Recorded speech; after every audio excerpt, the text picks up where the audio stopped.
Halo semuanya, kami dari mahasiswa Prodi Teknik Telekomunikasi akan menyampaikan penjelasan mengenai proyek sosial yang akan kami lakukan.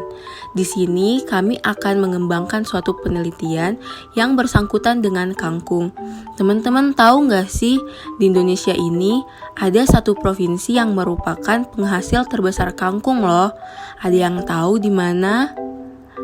Yap, tepatnya berada di Provinsi Nusa Tenggara Barat, yaitu di Kota Mataram dan Lombok. Padahal cuaca di NTB begitu terik loh teman-teman.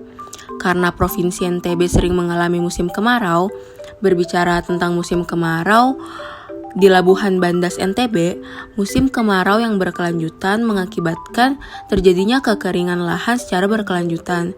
Hal ini tentu saja berdampak pada tumbuhan di sana. Dikarenakan musim kemarau sudah berlangsung selama 2 bulan, dari bulan April sampai dengan Oktober. Nah, sebelum melanjutkan tentang musim kemarau, mungkin dari kalian bertanya, di mana sih Labuhan Badas itu? Labuhan Badas adalah desa yang berada di Kabupaten Sumbawa yang berprovinsi di Nusa Tenggara Barat. Akibat kekeringan yang dialami, banyak lahan yang mengalami gagal panen. Solusinya adalah dibentuknya alat yang dapat menangani permasalahan tersebut. Dari referensi yang kami dapat, kami mengembangkan penelitian sebelumnya dengan menambahkan inovasi berupa website sebagai outputnya.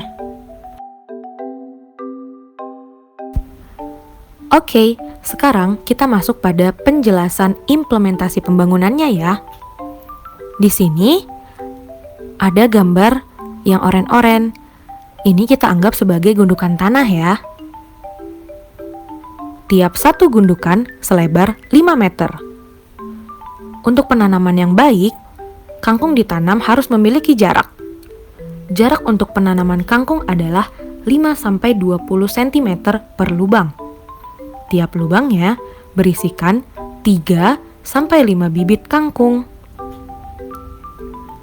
Jarak tiap gundukan dibatasi dengan jarak 40 cm per tiap gundukannya. Dengan panjang satu gundukan 5 meter dan jarak tiap kangkung dalam satu gundukan adalah 15-20 cm, diperkirakan dalam satu gundukan dapat menanam 20 bibit kangkung. Dalam 5 gunduk tanah seluas 25 meter, sensor diletakkan di tengah-tengah dan disambungkan pada gundukan tanah tersebut.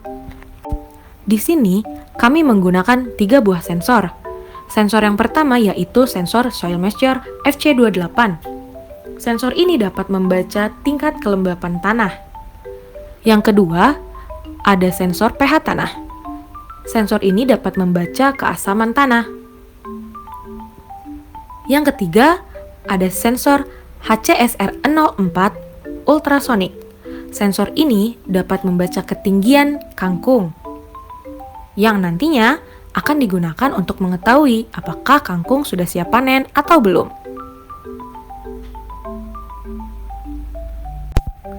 Kemudian, kami juga menggunakan Arduino Uno. Arduino Uno yang sudah terhubung dengan ketiga sensor tersebut akan langsung menggerakkan pompa air sehingga pompa air dapat menyala. Lalu kami juga menggunakan Firebase sebagai database. Dan keluaran yang dihasilkan akan ditampilkan dalam bentuk website. Database mendapatkan data-data dari semua komponen yang terhubung ke dalam database seperti pada gambar. Sehingga, pada penelitian ini, membedakan dengan penelitian yang sebelumnya karena dikeluarkan dalam tampilan website atau user-friendly.